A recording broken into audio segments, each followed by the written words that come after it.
On entend de plus en plus parler de formation par les compétences ou CBT, Competency Based Training.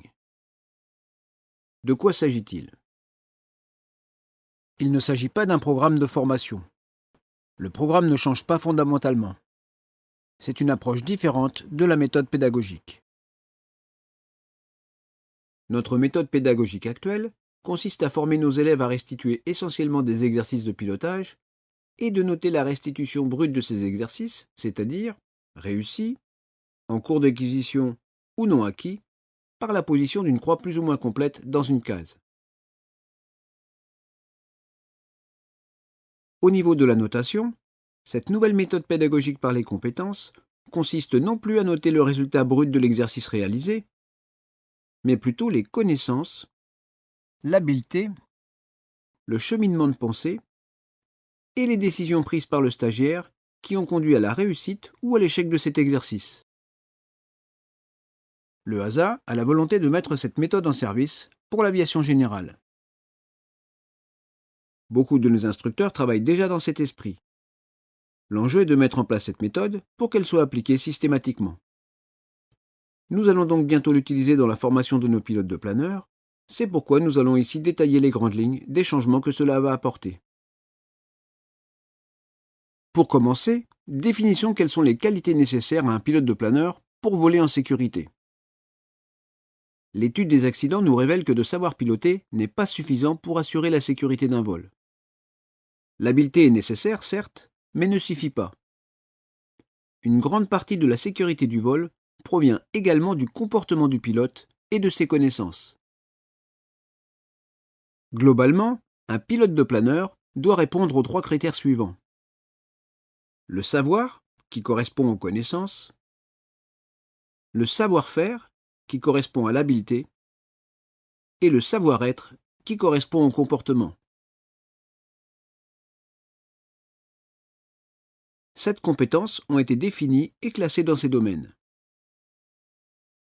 Une seule compétence représente le domaine du savoir. Elle a été nommée connaissance, CNS. Elle regroupe l'ensemble des savoirs indispensables en privilégiant le caractère opérationnel. Dans le domaine du savoir-faire, il y a 2 compétences.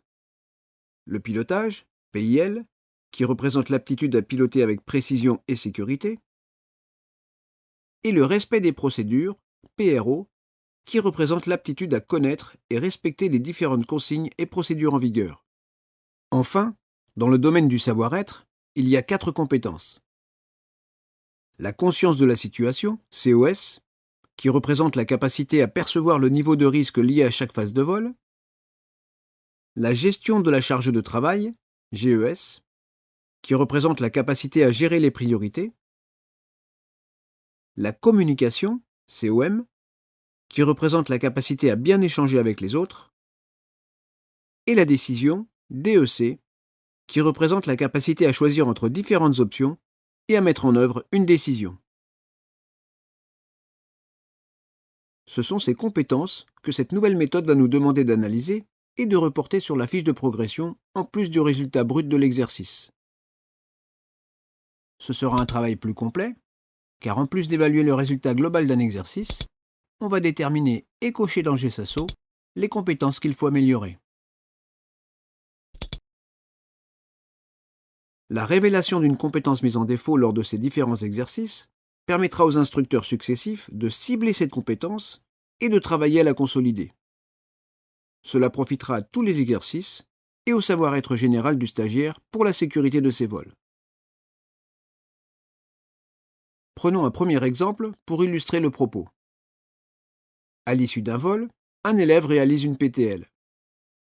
L'instructeur doit intervenir car le stagiaire va se retrouver en finale avec un plan beaucoup trop faible. Notre travail consiste à déterminer ce qui se cache derrière cette arrivée trop basse pour corriger le problème. Instinctivement, c'est ce que fait tout bon instructeur. Mais avec cette nouvelle méthode, il va falloir décortiquer un peu plus les raisons de l'échec, isoler parmi les 7 compétences répertoriées celles mises en cause, et reporter cette analyse sur la fiche de progression. Pour cela, le questionnement lors du débriefing sera primordial.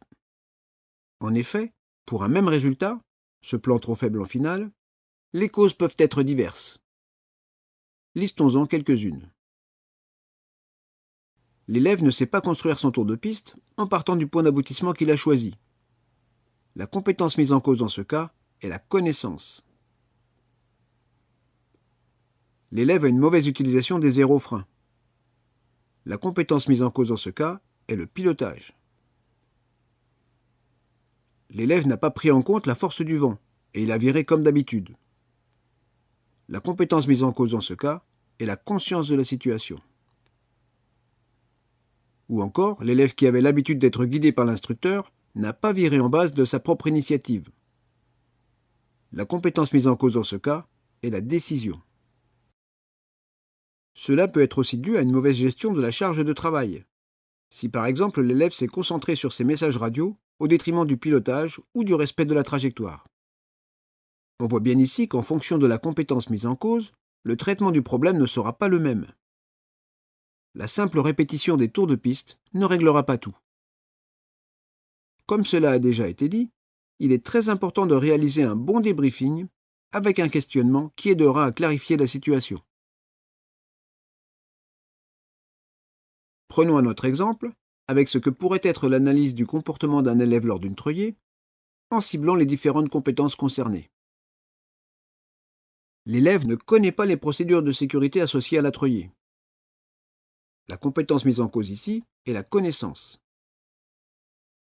L'élève n'a pas respecté les procédures de sécurité associées à la treuée, comme par exemple la main sur la poignée jaune au décollage. Mais au questionnement lors du débriefing, on détermine qu'il les connaissait. La compétence à travailler ici est le respect des procédures. Rotation trop violente, mauvaise tenue de l'inclinaison ou mauvaise gestion de l'assiette. Il s'agit ici bien sûr du pilotage. Pas de rigueur dans les communications avec le treuil. Il faudra améliorer la compétence de communication. Suite au questionnement après une manœuvre inappropriée, on s'aperçoit que l'élève n'a pas conscience des limites et des menaces qui pèsent sur la treuée. Il faudra alors travailler la conscience de la situation. L'élève consacre une grande partie de son temps et de son attention à des tâches subalternes, en délaissant les actions prioritaires. Il faudra améliorer la gestion de la charge de travail. Suite à une anomalie constatée juste avant le départ, l'élève ne prend pas l'initiative d'interrompre la procédure. La compétence à développer sera la décision.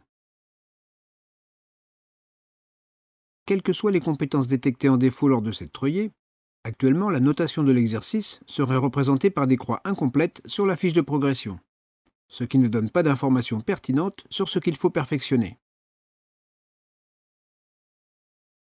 Pour les prochains vols, s'il y a un changement d'instructeur, le message transmis grâce à la notation par les compétences sera beaucoup plus clair et permettra de cibler les points à développer lors du prochain briefing avant vol. Cela sera bénéfique même si l'exercice prévu lors de ce prochain vol est différent, car il y a de grandes chances pour que l'élève se retrouve en difficulté sur les mêmes compétences que celles qui ont été mises en défaut lors du vol précédent. En conclusion, le but prioritaire d'une formation est de rendre notre stagiaire capable de voler en sécurité. Comme cela a déjà été dit en introduction, l'analyse des accidents montre que la qualité du pilotage ne suffit pas à assurer un haut niveau de sécurité. Le savoir-être et le comportement du pilote, qui sont également appelés ses compétences non techniques, doivent être pris en compte. L'instructeur doit donc mettre en lumière le niveau de ses compétences pour que l'élève pilote connaisse ses forces et ses faiblesses, de façon à ce qu'il prenne ses décisions en conséquence. Cette nouvelle approche de la méthode pédagogique permettra à nos stagiaires de progresser dans tous les domaines et pas seulement en pilotage. Merci de votre attention.